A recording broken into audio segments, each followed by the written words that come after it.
أشرقت نفسي بنور من فؤادي حينما رددت يا رب العباد. بسم الله الرحمن الرحيم. إن الحمد لله نحمده ونستعينه ونستغفره ونعوذ بالله من شرور أنفسنا ومن سيئات أعمالنا. من يهده الله فلا مضل له ومن يضلل فلا هادي له، وأشهد أن لا إله إلا الله وحده لا شريك له، وأشهد أن محمدا عبده ورسوله. رب اشرح لي صدري ويسر لي أمري واحلل عقدة من لساني يفقه قولي. So alhamdulillah, we're on hadith number 4, and I will read out the hadith to you. It's an amazing hadith and it covers lots of important points, so inshallah we will try and cover as much of it as we can. عن أبي عبد الرحمن عبد الله ابن مسعود رضي الله عنه قال: حدثنا رسول الله صلى الله عليه وسلم وهو الصادق المصدوق قال: إن أحدكم يجمع خلقه في بطن أمه 40 نطفة ثم يكون علقة مثل ذلك ثم يكون مضغة مثل ذلك ثم يرسل إليه الملك فينفخ فيه الروح ويؤمر ب4 كلمات يكتب رزقه وأجله وعمله وشقي أو سعيد.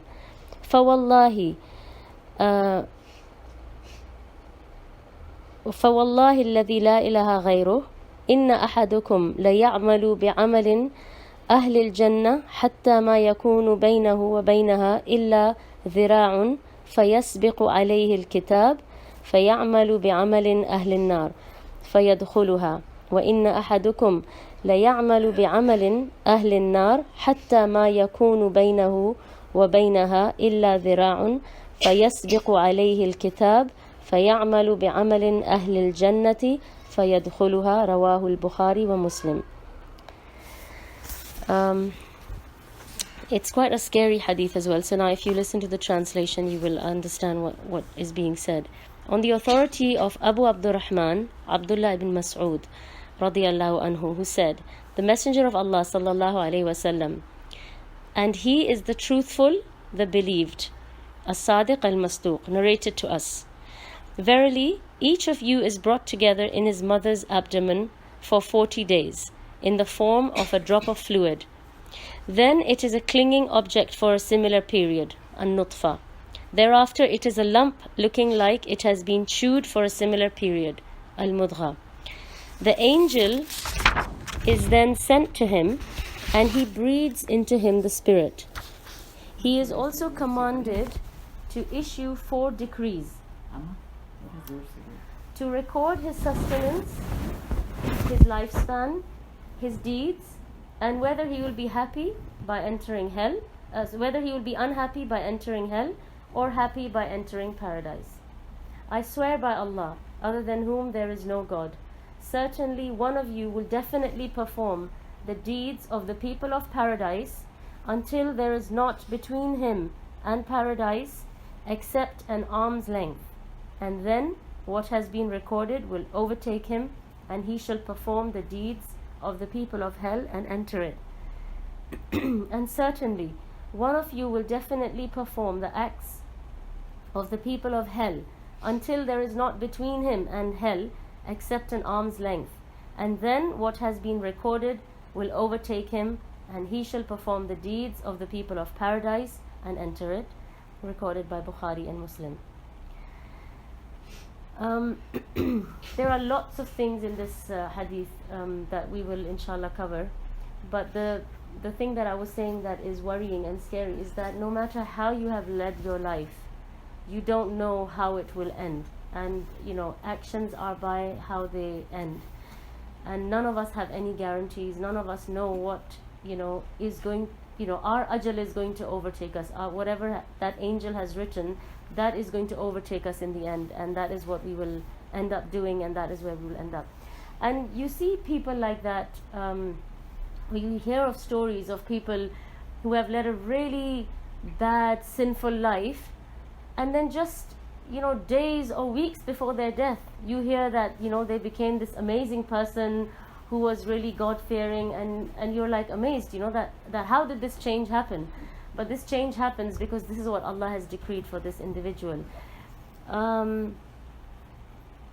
And similarly, you will see people like, for example, that Sahabi, right, who fought jihad, and the Prophet ﷺ said he is from the people of hellfire, and the Sahaba were confused and shocked, and they said, he fought jihad. How can he be from the people of hellfire?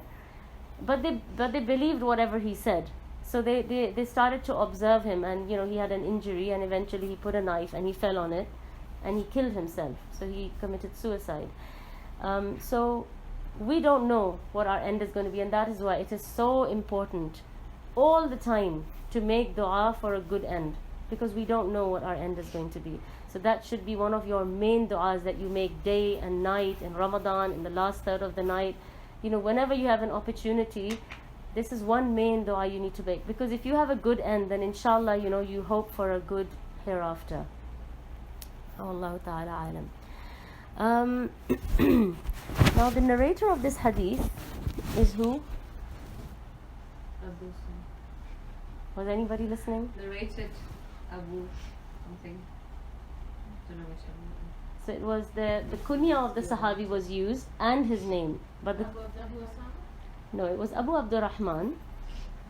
Any idea who Abu Abdurrahman is? He's a very, very famous Sahabi. So you wouldn't know him from his kunya, but you would know him from his actual name. Okay, so no one was listening. Abdullah ibn Mas'ud. Okay, he's the narrator of this hadith. And this hadith has been narrated by at least 5 of the Sihah Sitta. Does anybody know what the Sihah Sitta are? 6 books. Which ones? So, Sahih Muslim, Sahih Bukhari, Ibn Majah, Tirmidhi, Nisa'i. Abu Dawud. Okay, so 5 of those have narrated this hadith. However, just in this hadith, there's an additional word that Ibn Mas'ud, he just put from himself to try and explain what the Prophet ﷺ had said. But we will talk about that a little later. Before we go into that, I want to just talk about, I want to take this opportunity to just try and, talk about the life of some of these Sahabas, who narrated these hadith to us. And it's good if we can sort of join this into this, use this as an excuse. The Sahabi who's narrated the hadith, talk a little bit about him. So try and remember as many facts about him as you can, and I'll quiz you about it next time, inshallah. So his kunya was Abu Abdurrahman. His name was Abdullah. His father's name was Mas'ud. Very good. His mother's name was Abd. Okay, and he has been said to have narrated about 840 hadith. And he was amongst the very early people who entered Islam. Some narrations say that he was number 6 to accept Islam. And the story of his acceptance of Islam is really interesting. So he was a young boy, and so the Prophet ﷺ would refer to him as Ghulam. Ghulam is usually referred to like not a child, but a young boy, yeah. And he was a shepherd, and he used to herd the sheep of somebody called Uqba bin Mu'ayt. Okay, and so once the Prophet ﷺ, he was walking with Abu Bakr radiallahu anhu, and he said to Abu Bakr, he said, I am hungry, can you arrange some food or something for us to eat, or can you present something for us to eat? So Abu Bakr radiallahu anhu, he saw some animals grazing nearby, and so he went up to the shepherd who was looking after these sheep or these goats, and he said to him, he said, could you give us some milk from one of these goats? And so Abdullah bin Mas'ud, he said, look, these are not my animals. He said, I just look after them, I just take care of them, I'm just the shepherd. this is the property of Uqba bin Mu'ayt. So I don't have the permission to give you any milk or anything from these animals because they're not mine, they belong to someone else. So they said, so the Prophet ﷺ, he said to him, he said, okay. He said, can you bring me an animal which is dry? So meaning it has no milk, okay? Which would mean that it has just been milked. So it's empty now. So now you're not taking anyone's haqq. You're not wronging anyone, right? Because all the milk that goat had to make, which is Uqba bin Mu'ayt's property, has been removed and taken. So he went and he said, yeah, he said, I can do that. He went into his herd and he picked up a goat which had just been milked and he knew it was dry and he brought it to the Prophet ﷺ. And the Prophet ﷺ, he said, he wiped his hand over the side of the goat and he said, Bismillah. And the milk started to gush out of the goat. Playing this up. So the milk started to gush, and they had what they needed from this goat. And Abdullah bin Mas'ud, he witnessed all of this, and he was amazed because he had never seen anything like this. And so he said to the Prophet ﷺ, he said, Ya Rasulullah, allimni. Now this shows that he had become Muslim, because now he's accepted him as the messenger of Allah, and he's telling him, teach me something, because he's amazed that that this is even possible to happen. So the Prophet ﷺ, he wiped his hand over Abdullah bin Mas'ud's head and he said, Barakallahu feek. And he said that may Allah bless you, because you are a young man, a ghulam, who will have a lot of knowledge. And so this was the birth of a very big scholar in Islam. This was the beginning of that, because the Prophet ﷺ's dua, it goes a long way. So the Prophet ﷺ made dua for blessing for him, and he was, he had knowledge of fiqh, of hadith, of tafsir. He was one of the reciters of Quran. He was one of the people who, he said, I can show you the verses as soon as they were revealed. I was the one to write them down, and he had his own copy of Quran. So he went far in a lot of areas, after this dua that the Prophet ﷺ made.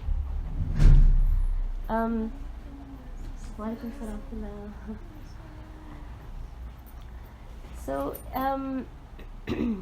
he wasn't only a scholar or a person of knowledge or a student of knowledge, but he was also someone who was very close to the Prophet ﷺ. And this is something you will see with a lot of the Sahaba, that they weren't just taking knowledge from the Prophet ﷺ, but they were just around him, they were present, and they were very connected to him, So for example, Abdullah bin Mas'ud, he is known to, for example, have carried a siwak for the Prophet ﷺ. So when he would go to make wudu, he would wait and then he would offer to the Prophet ﷺ and say, would you like to use this, while you make wudu. He was known to carry water for the Prophet ﷺ in their journeys, and the Prophet ﷺ would use this water to clean himself if he, went to answer the call of nature or to make wudu. If the Prophet ﷺ would take a nap, he would say to Abdullah bin Mas'ud, can you wake me up? These are like very personal things. You don't just ask anybody that I'm taking a nap, can you wake me up? You would only ask somebody who's very close to you, for something like that. Also, when they would have gatherings and the Prophet ﷺ would remove his slippers and he would sit down, Abdullah bin Mas'ud, he would take the slippers and hold them under his arm, and that's why he was known as Ashabun Na'lain, because he was always holding Prophet ﷺ's slippers. And when he would get up from this gathering, he would put them down near his feet so the Prophet ﷺ could wear them.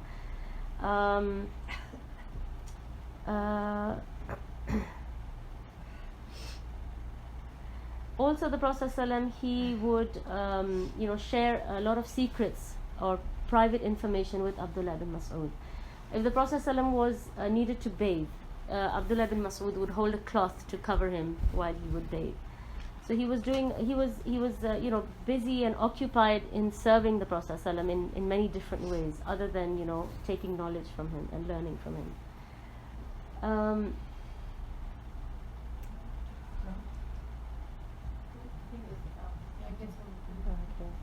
Sorry, he was known as Sahibun Na'lain. Okay. Sahibun Na'lain. Na'al is like a slipper, right? Yeah. Okay. Who was the Abdullah bin Mas'ud? Because he would hold them under his arm every time the Prophet would take the slippers off, would pick them up and keep them safe under his arm. Okay. Once, you know, the Sahaba, they gathered together and they said, you know, we want to. They said that perhaps the Quraysh have not accepted Islam because they haven't heard the Quran. So, Assalamu alaikum. So the Sahaba said that if anybody needs to sit here, I'll move these things.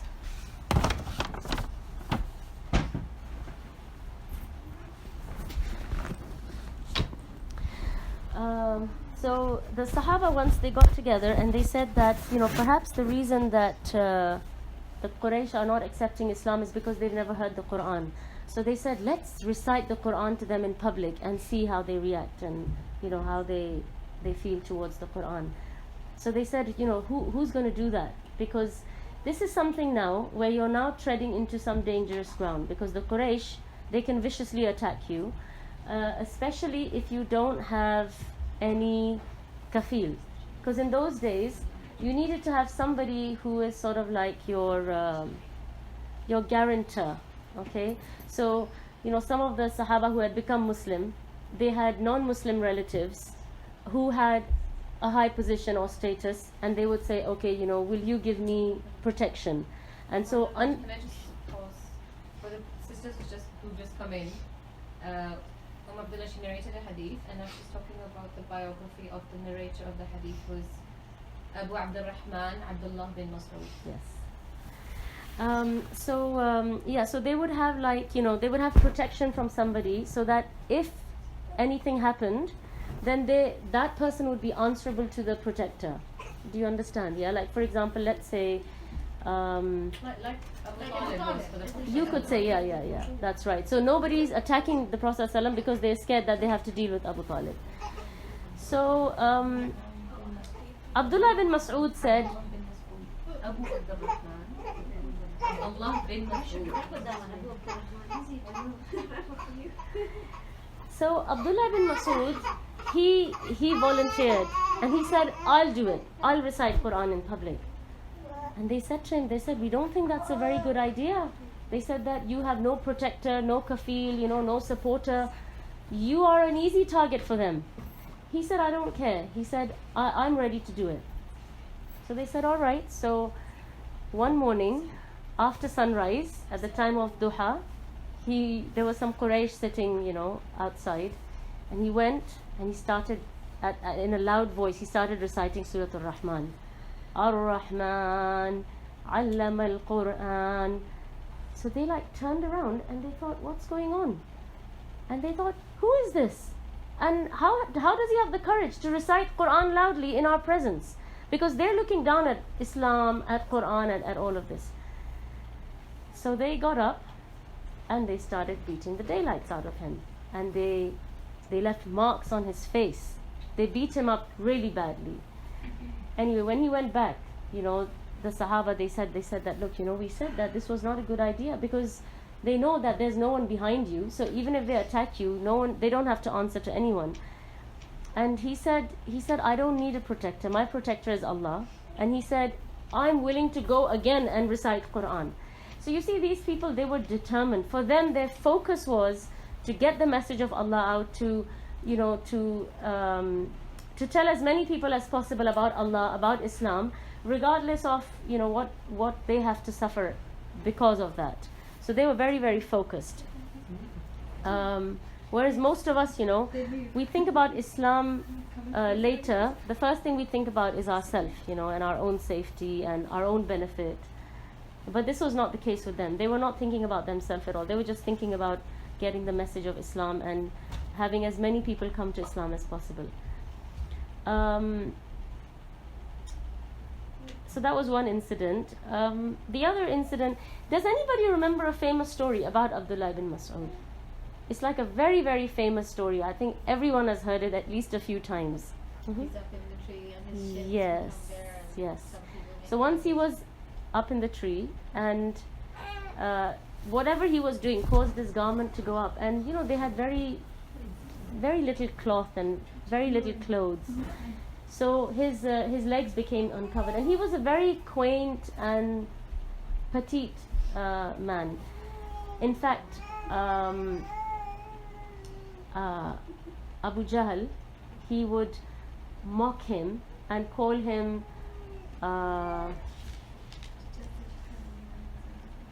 what's the word? Yeah, he would call him Ruwaiyatul Ghanam, because you know a shepherd is normally known as Ra'iya, okay, but he would call him Ruwaiya, which is like a tasghir, which is like making the word small.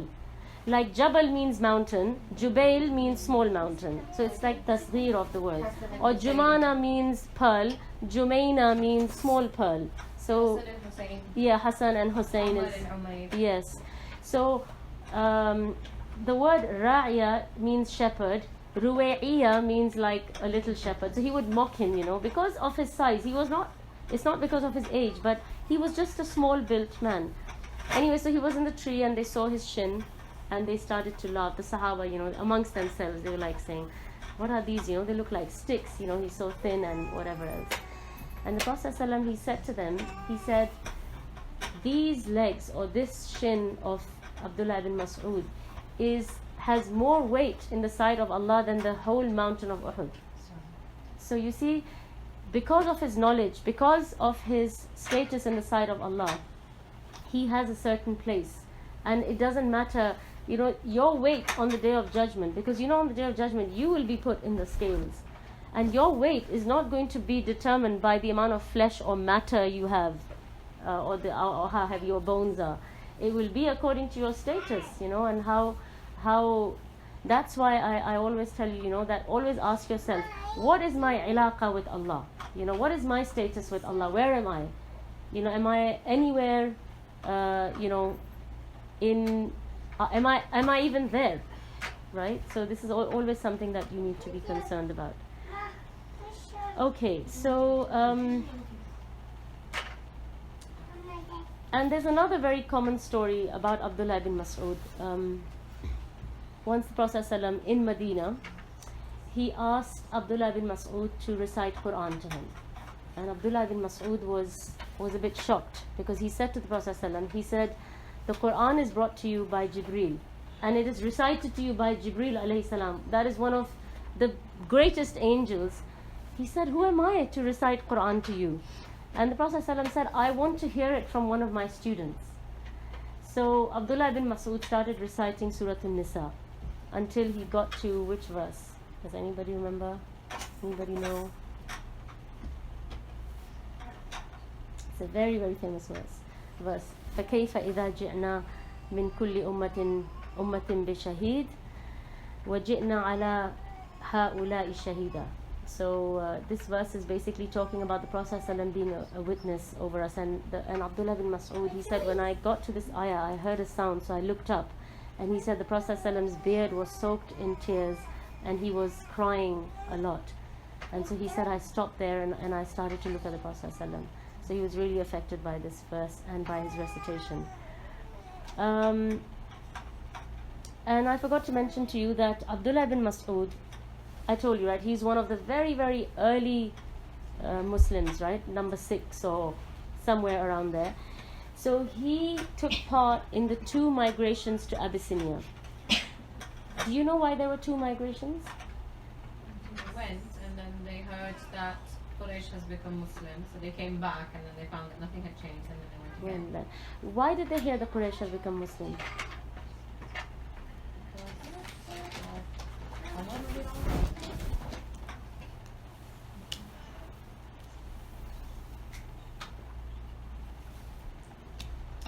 Surah Najm had been revealed, and the Prophet ﷺ was reciting it. And the Quraysh were listening to it. And then And at they the fell end down of the in verse, when sajda. he went into sajda, they were all so engrossed in the Quran, they all went into sajda. And so this news traveled, and they thought that they'd become Muslim. That's why they've all prostrated. But they had just prostrated because they were just overcome by the verses. And that's why they used to try not to listen to the Quran, because that's how they would get captured by it. Because their speciality was linguistic, language. And the language of the Quran is amazing. It's amazing. It's mind-blowing. If you try and analyze an ayah, each time you go back to the same ayah, you get different meanings. You get different, you find new things in that same ayah. So there's so much in the Quran. And they were able to grasp a lot of that. And so that's why they were just blown away by the Quran. So he migrated twice to Abyssinia, and the third time he migrated to Medina. Yeah. So 3 migrations like that. One of the reasons why he migrated, and a lot of them migrated, was what? Why did they decide to migrate and leave Makkah? Because they didn't have protectors and They were getting tortured, they were tortured. persecuted, tortured, rocks thrown on them, beaten up, stabbed, killed, all sorts of things. And obviously their iman was being put to test. And everybody's iman is not like Bilal radiallahu anhu, where he will have a hot rock placed on him and he will say ahadun ahad. Some people, they will, when push comes to shove, they're going to say, you know what, I don't want anything to do with this religion. So that's more dangerous. So it's better for them to leave and go somewhere where they have some level of safety. So he was also tortured, like Yasir and Bilal and Khabbab and various other Sahaba. So he was one of the people who migrated, and he also participated in all the major expeditions with the Prophet ﷺ, and he participated in Badr, and he killed one main person in Badr. So during the Battle of Badr, he was looking around to see who he can fight with or who he can kill, and he saw this man lying on the floor and he recognized him. Anybody know who it was? Sorry? No. Yeah. So, and do you know what his name was? His actual name, Abu Jahl's name. Abu Jahl is the name that the Prophet ﷺ gave. Abu al-Hakam, yes. So he saw him and he remembered, that this guy has mocked me and he has, and he's done a lot of harm to me. So he unsheathed his knife and he went racing to him, to kill him. And as he approached him, Abu Jahl, look at the arrogance in this man, till the end. He looks at Abdullah bin Mas'ud and he says, are you going to be the one to kill somebody like me? I'm a big guy, I'm a big fish, Are you somebody like you? And he said to him, is Ruwaiyatul Ghanam going to kill me? Because that's what he used to call him, right? He used to mock him and say, oh, the little shepherd. And so Abdullah bin Mas'ud, was ready to take his head off. So as he took the knife near his neck, he stopped Abdullah bin Mas'ud and he said, I have one last request before you kill me, if you are going to kill me. And Abdullah bin Mas'ud said, what's that? And he said, when you take my head off, he said, take the knife down to my chest and then cut my head off. Don't just cut it off from here. Now when you hear something like that, you're thinking, has this man lost the plot? Does he realize that he's about to be killed? And he's deciding how he wants his head to be taken off. And so Abdullah bin Mas'ud found that a very strange request. So he asked him, he said, why? Why do you want me to cut your chest to take your head off?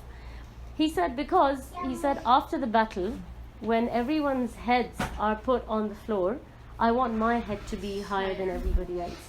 Can you imagine the arrogance these people had? They were not willing to believe in Allah, even though they knew Islam is true, even though they knew Allah exists, even though they knew that the Prophet ﷺ has never lied. This was the amount of arrogance in them, that even at the time of death, that's all they're thinking of, their image, what people are going to say about them, what people are going to think. Anyway, there is no narration of how Abdullah bin Mas'ud, took his head off, or at least I have not come across one. But he very swiftly, put an end to this man, like he was supposed to, and moved on. When he came to Medina, because Abdullah ibn Mas'ud is what, a muhajir or an ansar? He's a muhajir, he's from Makkah. When he comes to Medina, the Prophet ﷺ, as you know, he paired muhajirs with ansar. So he was paired with who? Anybody know? Of course not. We don't know anything. Yeah, alhamdulillah, at least now we know we're talking about Abdullah ibn Mas'ud. Ibn He was, yes, No, Abu. Abu Abdurrahman. Ibn Abu. Is Abu Abdurrahman? Abdullah ibn Mas'ud. Okay. She's just tired, leave her alone. She's not feeling well. Yeah, she's not feeling well. She has a lot on her mind, Chari. Okay, so he was paired with Mu'adh ibn Jabal, okay, which is one of the big names. And Mu'adh ibn Jabal, he's one of the people who gets sent later on. I think he gets sent to Yemen, if I remember correctly now. I can't remember properly. But he brings a lot of people to Islam.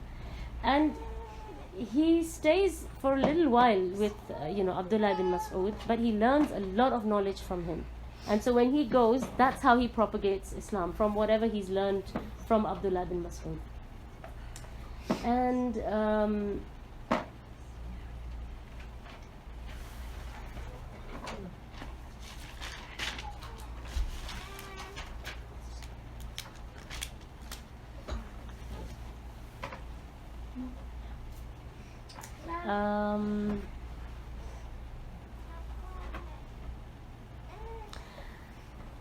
after the Prophet ﷺ passes away, he spends a lot of time in solitude, perhaps because he misses the Prophet ﷺ. I mean, imagine how much he was present with him all the time, right? Carrying his slippers, holding the cloth, carrying water, taking siwak. I mean, they're constantly around the Prophet ﷺ. When they were in Abyssinia, they missed the Prophet ﷺ a lot.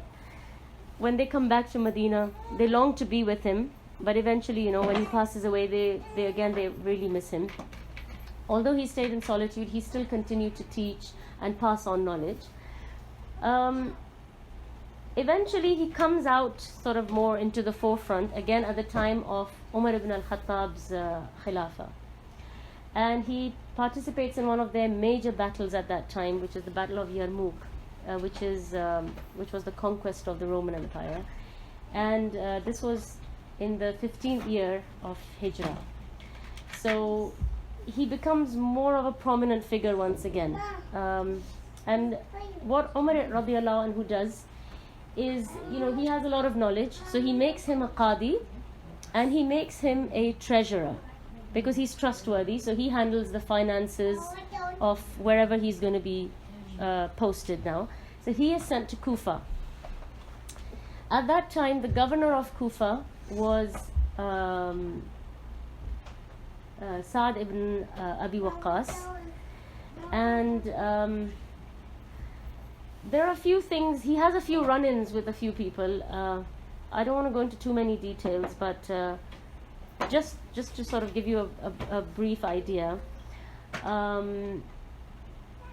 Sa'd ibn Abi Waqqas, who's one of the Ashara Mubashirin bil Jannah, he needs money for something, so he goes to Abdullah ibn Mas'ud, as he is the treasurer, and he says, can I borrow some money from the Baytul Mal and I will give it back to you? So Abdullah ibn Mas'ud says, okay, but you must give it back to me by such and such date. So he fixes a certain time. Sa'd ibn Abi Waqqas is not able to pay the money at that time. So Abdullah ibn Mas'ud comes to him, he asks him for the money. He says, I don't have it right now, but I will give it to you. There is a bit of back and forth, and Sa'd ibn Abi Waqqas, he raises his hands to make dua against Abdullah ibn Mas'ud, and Abdullah ibn Mas'ud stops him, and he says, don't make dua, because it was known that the dua of Sa'd ibn Abi Waqqas was always accepted. So he stops him and he says, don't make dua. Anyway, this news reaches Umar ibn al-Khattab, and he demotes Sa'd ibn Abi Waqqas, and he replaces him with another person called Walid ibn Uqba. as the new governor. Okay. Walid, there are some rumors going around about him, about some things that he is doing which are not appropriate. And this news, obviously it's going around the public, and so they come to Abdullah bin Mas'ud and they say, do you know such and such? Because he's the Qadi. So they say, do you know that the governor is doing ABC, whatever it is, whether it is drinking khamar or whatever, okay? So he says, look, whatever he is doing, he's not doing it publicly, because I have not seen him openly with my eyes doing something inappropriate. If he is doing anything incorrect, it is within the four walls of his house, and I cannot go into people's homes and see what they are doing. As long as, during work or their duty or, in public, they are behaving themselves. This news reaches Walid and he gets upset because he was hoping for a bit more support from Abdullah bin Mas'ud. Because right now... Against who was this accusation? Walid ibn Uqba, the new governor, who's replaced Sa'd ibn Abi Waqqas. So the rumors are about him. About Walid. Abdullah bin Mas'ud simply says that, I don't know anything about Yes, he says, I don't know. Rather than saying, no, it's impossible, he yes, could never do it. So that's what he was hoping, that he would either, because right now what Abdullah bin Mas'ud has said is that perhaps he is sinning, but it's not my business because he's not doing it openly. He's doing it privately. So he gets upset and he starts giving Abdullah ibn Mas'ud a bit of a rough time. Eventually Abdullah ibn Mas'ud throws in the towel and he says, I've had enough. I don't want any more of this, because he's had one run-in with Sa'd ibn Abi Waqqas, then he had it with Walid. So he goes off on his way to Makkah to perform Umrah. On his way to Umrah, he passes through a place called Maqam Rabda. And he sees a woman who is waving her arms and asking for help. So they stop and they go to this woman and they ask her that, what is the matter, what do you need help with? And she says, my husband has passed away and I need to bury him and I need somebody's help to, help me bury him. Obviously that means that they're by themselves. So he goes to see the body of her husband and he recognizes that that is the body of Abu Dhar al-Ghifari or Ghifari. And if anybody knows the story of Abu Dhar al-Ghifari, just very briefly, he had a lot of rigid and strict ideas and opinions on different matters. And he was trying to impose them on the people because that's what he thought is the haqq. So I think it was Uthman ibn Affan. He said to him, Abu Dhar, I cannot stop you from, whatever your belief system is or whatever ideas you have or views you have. But he said, please don't enforce them on the people. You can practice them yourself, but don't, expect everyone to act on them. So he said that as far as I'm concerned, this is knowledge, and I will share the knowledge as far as I'm amongst the people. So he said, then I'm very sorry, but I will have to ask you to leave Medina. So Abu Dhar leaves Medina and he starts living in this place called Maqam Rabda, and that's where he sort of lives in solitude until he passes away. And that's why his wife has got nobody to help her bury him. So Abdullah ibn Mas'ud goes and explains and helps them with their final rites, and after that he carries on to Makkah. He performs Umrah and then he returns to Medina because he's washed his hands off Kufa and his position there. He goes back to Medina. In Medina he continues to do whatever he can for the community. He reaches about the age of 60 or over 60 and he has a lot of body aches and he feels he's not able to carry on. He's not able to perform like he could, So he feels that his health is limiting him now. And so, he always makes dua to return to the Prophet ﷺ and to return to the gardens of paradise. He misses his friendship with the Prophet ﷺ. And then one day, a person comes and he shares a dream with him. And he says, I had a dream in which I saw the Prophet ﷺ is standing on an elevated mimbar, and you are standing in front of him. And the Prophet ﷺ in this state, he says, Oh Ibn Mas'ud, it seems after I left you went through a lot of difficulty, so why don't you come and join me now? So Abdullah bin Mas'ud is like amazed. He says, are you sure you saw this dream? You saw this, you saw me, you saw the Prophet ﷺ say this to me. And he says, yes, I'm sure I saw this. So then Abdullah bin Mas'ud, obviously he feels happy in his heart, and he makes dua to Allah, and he says, oh Allah, accept this dream and join me with the Prophet ﷺ. And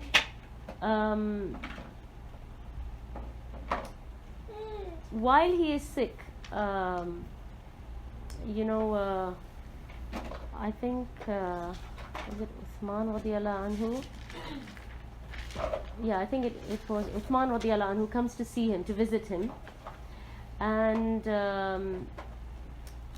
he feels bad to see him in this state because he's not able to do much.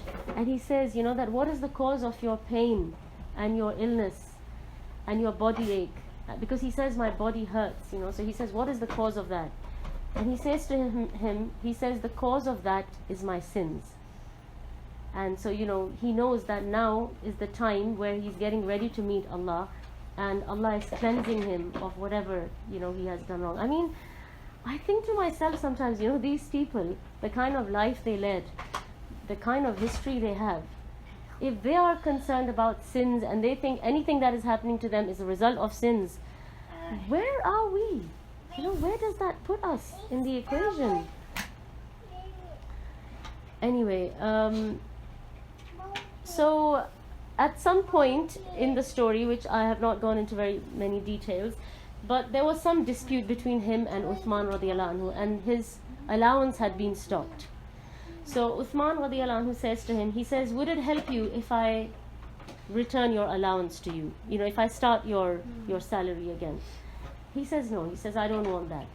He says, okay, maybe you don't want it, but maybe your daughters will need it, because you have so many daughters, they will use your wealth. So if you get the wealth, even if you don't need it, you can leave it for your inheritors. And he says, no. He says, the Prophet ﷺ taught me that if you recite Surah Al-Waqi'ah every night, you will never go hungry. And he said, I have taught that to my daughters. So he said, I'm not worried about them, and I don't need any money to leave for them. It's now authentic, because when I did this tafsir of Surah Al-Waqi'ah, this is what I learned. Yeah. And then after you learn that something is like that, then you unlearn it, because everyone says, oh, that's not authentic, or that's this, and this is this. As far as I know, it is authentic, but if you hear anything else, then tell me. So, the virtues of the surahs, right? So Surah Al-Waqi'ah. Yeah. And we know the surah, the virtue of Surah Al-Mulk. So Surah Al-Waqi'ah, I heard this. Some people even say about the virtues of Surah Mulk that, there's questions. Some people are saying this. Some people, Yasin, back in the subcontinent, it's a very important thing. And we all used to memorize it and learn it. And then they say that it's either not true or fabricated or whatever. So you don't know what. Yeah. Allahu Alam, but I have heard this as well, so I haven't tried to verify it in this particular instance because it was just part of her story.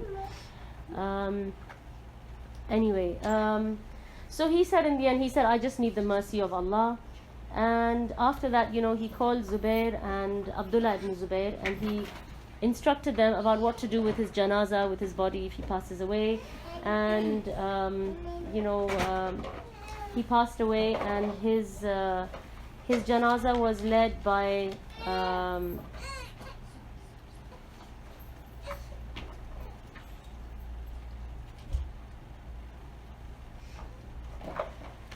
thought I'd missed something. Okay. So then his janazah, there are two different narrations.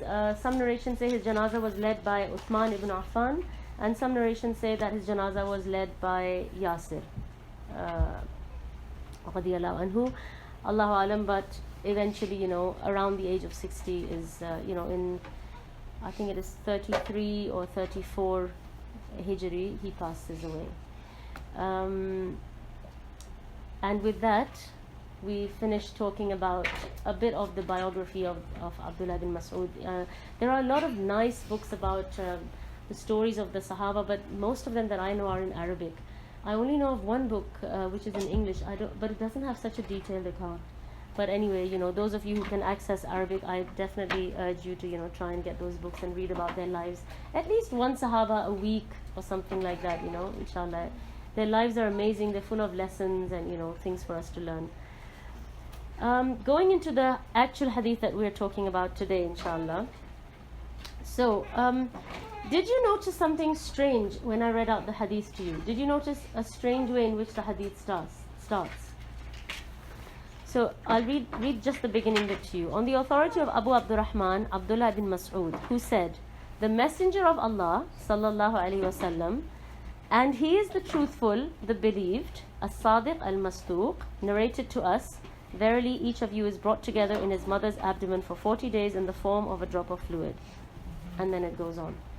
Anything that you notice that is different or strange? Him mentioning that the Prophet was trusted. Yes.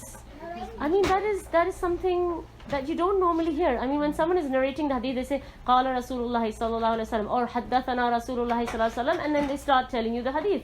They don't say, Qala Rasulullah sallallahu alaihi wasallam, as-sadiq al-masduq, you know, and then they start narrating. Because why would you do something like that? Like if I came to you and I said to you, Sumbul, you know, she's very reliable, she's very honest, and then I start saying, she said this, this and this.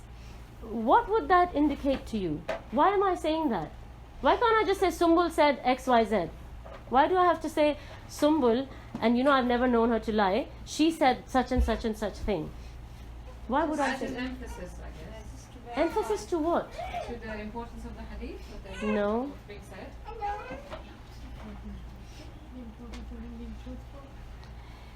Yeah, now the content of this hadith, right, is going to make everybody confused, because this is something they have never seen or have no knowledge of. Now this hadith is talking about, you know, when we were studying medicine, which is back in the 90s, okay, embryology was still a developing field. You know, I remember having these really weird ancient kind of books, you know, which were not really clear, and we didn't really understand what they were trying to say, because they were still doing a lot of research into this area, okay? I'm talking about the 90s. 1400 years ago, the Prophet ﷺ is talking about embryology. So before he starts narrating the hadith, he says, as-sadiq al-masduq. Now, as-sadiq means the person who always tells the truth. Al-masduq is a person whose truth is accepted, or it is legislated. You know, it's something which is known to be the Sadiq. yeah, no, masduq means that whatever he says, it is true and it is accepted as the truth, okay, or it is like proven truth, okay, that's masduq. So he starts this because now what we're going to talk about involves science, medical studies, and you know, literacy, science, medicine. At the time of the Prophet ﷺ, it was very far and few. I mean, most people were illiterate. Even the Prophet ﷺ, right? He could not even write his own name.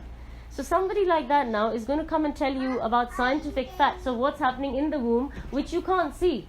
So it is science. It is something which no one has ever heard of, and it is unseen, because it's something happening in the womb which you don't even know. So, so for these reasons, he's giving this disclaimer, so to speak, that what I'm about to tell you is the truth, and you have to believe it, because the person who's telling us is masduq. Whatever he tells is the truth, and it's accepted and proven as the truth. Now this, before I go into the hadith, I know there are so many before we go into the hadith, but these are important things. Why? Because we live in an era today where if science can't prove it, it's not true. So many times you will be faced with Muslims and you tell them something and they say that's nonsense. Science says otherwise.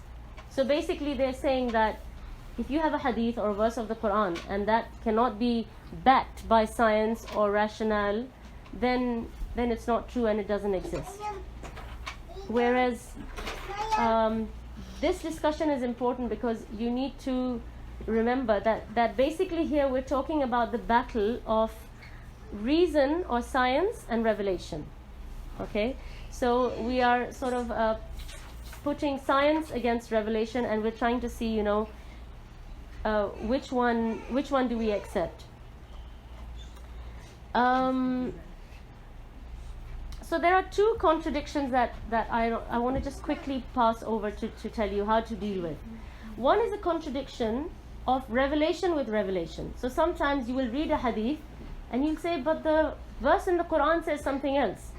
Or you will read one hadith and then you'll read another hadith which says something slightly different, and you'll say, oh, but this hadith is contradicting that hadith. So one contradiction is revelation against revelation, and that cannot exist.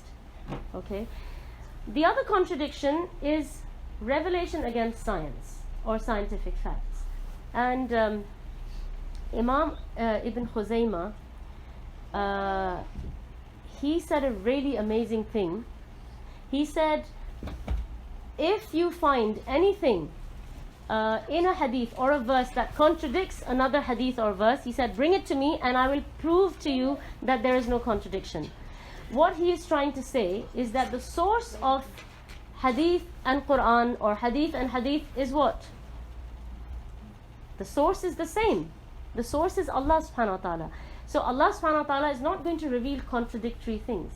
So because the source is the same, and if you think about it, even with science, who is the source of the universe, of development, of creation? Who is the source?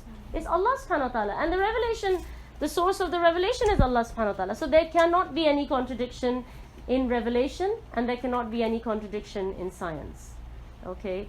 So in very simple terms, if you hear something and you don't have any scientific fact to back that up, you should realize that's because of the lack of your knowledge or the flaw in your knowledge. It's not because Allah's made a mistake or Allah didn't know. Because what we're trying to do is, when you think of science, science is something which is still developing. It is still growing, right? So it has not reached its completion. So when something is not complete, it is referred to as naqis, incomplete, right? Allah subhanahu wa ta'ala is kamil. He is complete. How can something that is naqis try and comprehend something that is kamil? It can't happen. You can't have something which is incomplete try and say, well, I can, try and explain everything about the thing that is complete. You're still trying to, reach milestones yourself. And when people say that, oh, science doesn't explain this, so it's not true. So for example, I have never heard an explanation for gravity. What is gravity? Where did it come from? I mean, they have these theories that, oh, it's got to do with magnetism and it's the magnetic force. But if you really corner them and sit them down, they have no explanation. They don't understand why there is gravity here and there isn't gravity anywhere else. I mean, this is something that Allah subhanahu wa ta'ala has created.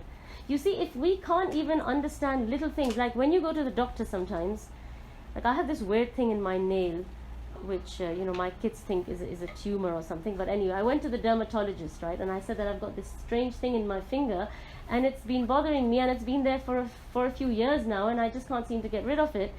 And she is a top-notch dermatologist, mashallah. She looked at it for just a few seconds.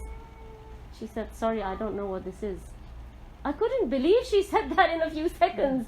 I thought at least she would think about it a little bit, or Google it, or read a book, to know something or say, well, let me think about it and run a few tests or something, right? There are so many things. I remember as a young doctor telling people, you have this autoimmune disease. Everything that you don't have an answer for becomes autoimmune. Autoimmune means you don't know why it's happened. You don't understand how and why. Like, for example, if somebody gets cancer and they come and ask you, why did I get blood cancer? What do you say? You say, I don't know. Maybe you were stressed. Or something silly. Or, things like IBS.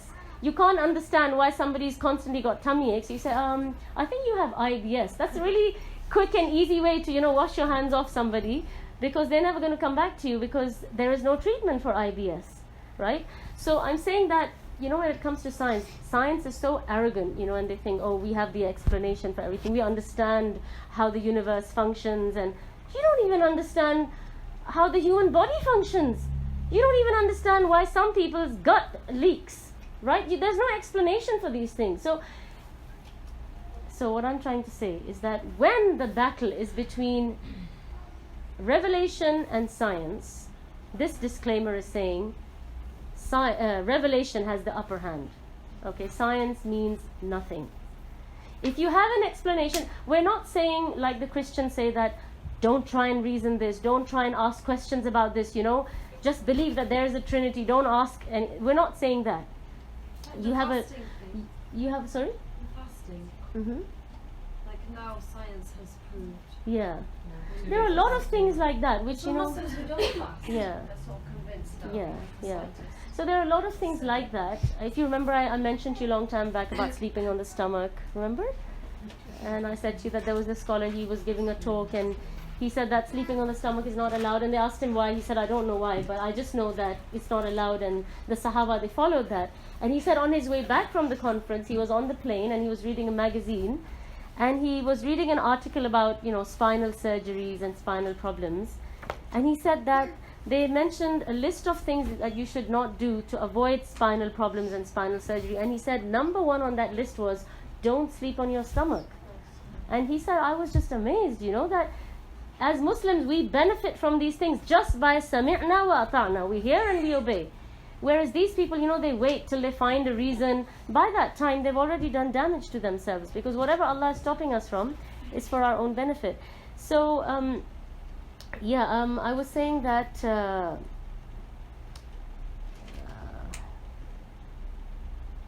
can't remember what I was saying, but I was just trying to say that if that's what Ibn Mas'ud is saying, that whether you find this plausible, whether you find this unbelievable, he is as-Sadiq al-Masduq, and this is what he said. He said that the creation happens in the womb in these stages, and it takes this many days, and then the angel comes and he blows the ruh. Now, you might hear this and think, this is all like fairy tales, but the person who said it is trustworthy, and that's all you need to know.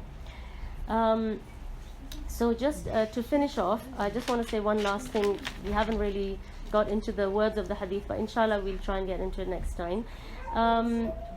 If you find an apparent contradiction, there are tens of reasons for it, but I will just give you 4. One is that the narration might be unauthentic.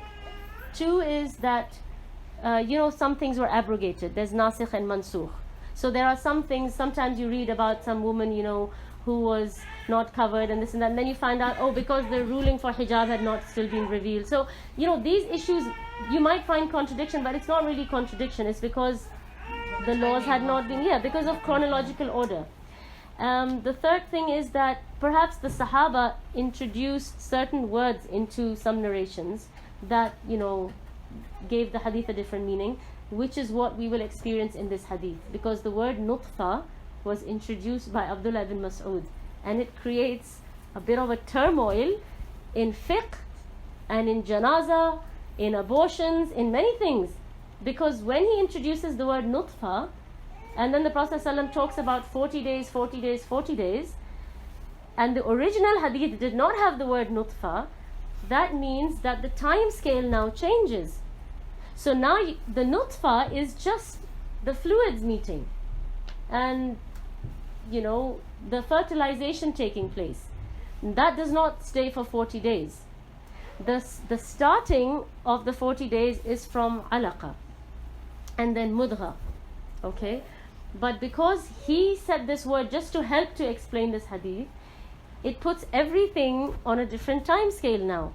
So now you're thinking that if the fetus is aborted at 80 days, which you're calculating as 120 days because you're calculating the nutfa time as well, now it becomes fard to make janaza, to do aqiqah, because now the soul has been breathed in. So you see all your calculations. I was just having this topic discussion today with my colleague about abortion. Yeah. So is it 40 days or when It's is it 120. limited to 40? Until 120, and then after 120, now you have a soul inside. But before 120, if you It's don't about have a 19 weeks. if you don't have a reason, can you have an abortion? I don't really want to get into that, but yani it's not forbidden because you're not killing It's someone. not forbidden. So it's There is ikhtilaf on this issue, so I don't really want to get into that. But some of the scholars said that you can do it, but as long as it is within 19 weeks. 19 weeks. 19 That's weeks. 4 months. No, it's like you it's can after find that out that you the start gender getting at that time. 20, 21 weeks. So not 40, No, not 4.5 40 months days. then. I thought it was 4 months. Do you mean have? Yeah, I thought it was within 4 months. So You see, that's what I'm saying now. Allah Alam, 4 months, 10 it's, days. it's not a 4 months, pleasant 10 thing days. to do. That is 19 And weeks that I mean, I don't know, Goes to 16. ethically is this a nice thing? And But isn't but read up about it, or go on Islam QA and read the discussion. What if But I guess the days would be because that's what. You see, because when conception happens, right, like when you miss your period and you go to the doctor and they say, oh, they start calculating from the first day of your cycle. That's not when you conceived. You conceived 2 weeks down. That's why it's 19 weeks. Otherwise, you'd calculate it as 17 weeks. So then it's 17. But because you conceive somewhere so mid-cycle, the time is before 120 days? yeah, Not 40. it's 4 months.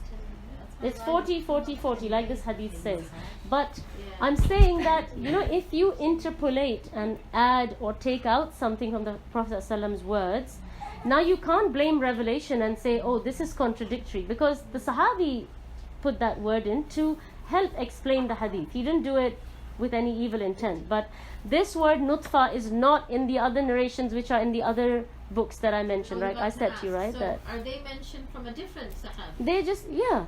Okay. And they're same narration mentioned has been mentioned by from different Sahaba, and they have started from alaqa, mudgha, Okay. and then like that, yeah. Right. So this one starts from nutfa, but that is not 40 days. And just even just let me give you the fourth reason. The fourth reason that sometimes there might be an apparent contradiction is, that the Quran never changes in word, but the hadith sometimes, the Sahaba, when they would narrate hadith. Now imagine, you've memorized something and you're narrating it and you get stuck on one word and you're trying to think what word was it? And you think of something near in meaning and you use another word. So you can't say the hadith has been preserved in word. Okay, so exactly what the Prophet ﷺ said might not be the thing that you get to hear today. It is what the Sahaba could remember to the best of his memory.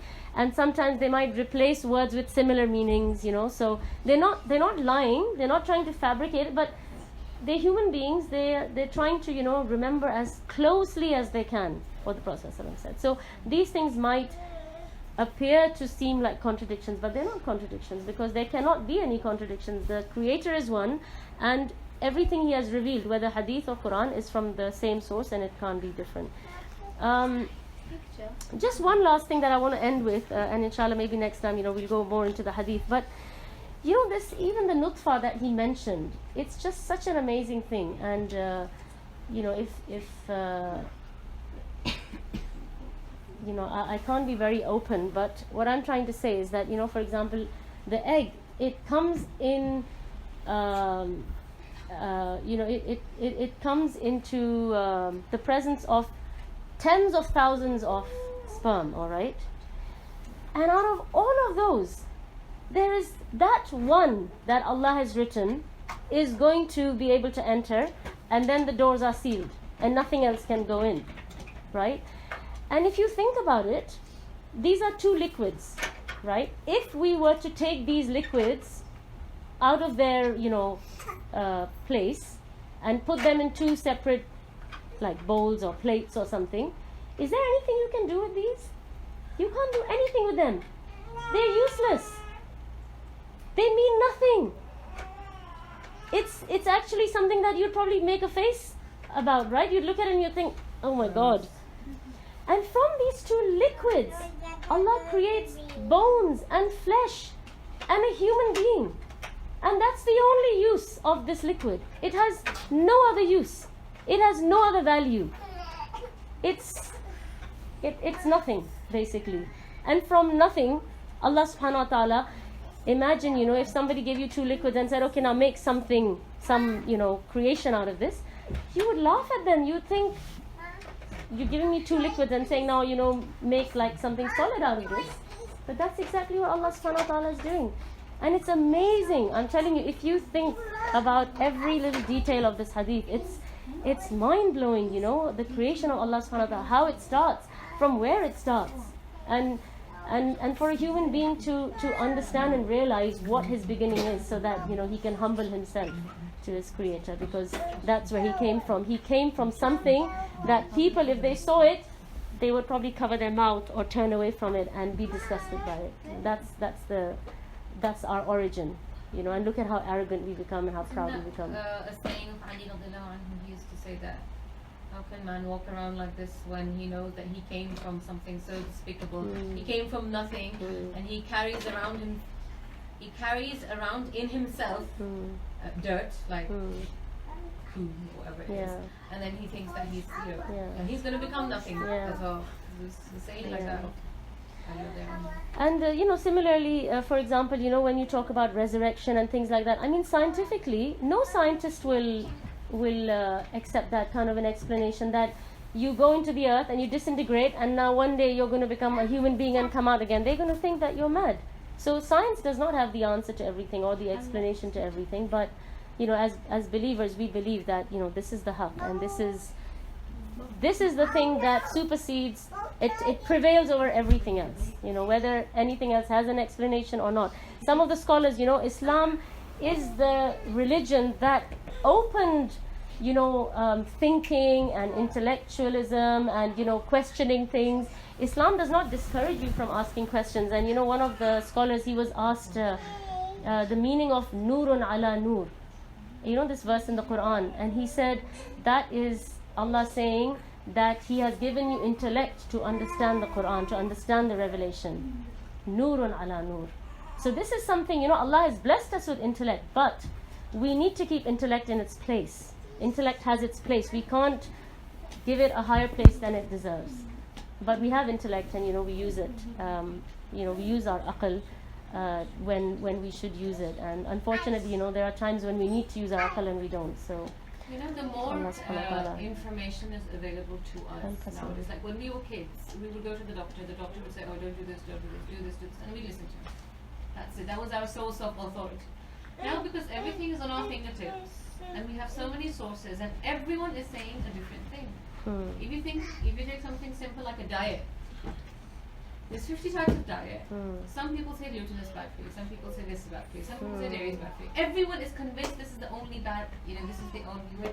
And you feel like you can believe nothing. The more information I see, the less I want to believe anything that science comes up with. And the more contradiction you see. I think the best diet is the 1/3 of your stomach. Fill only 1/3 of your stomach. So سبحانك اللهم وبحمدك أشهد أن لا إله إلا أنت أستغفرك وأتوب إليك. آخر دعواهم أن الحمد لله رب العالمين.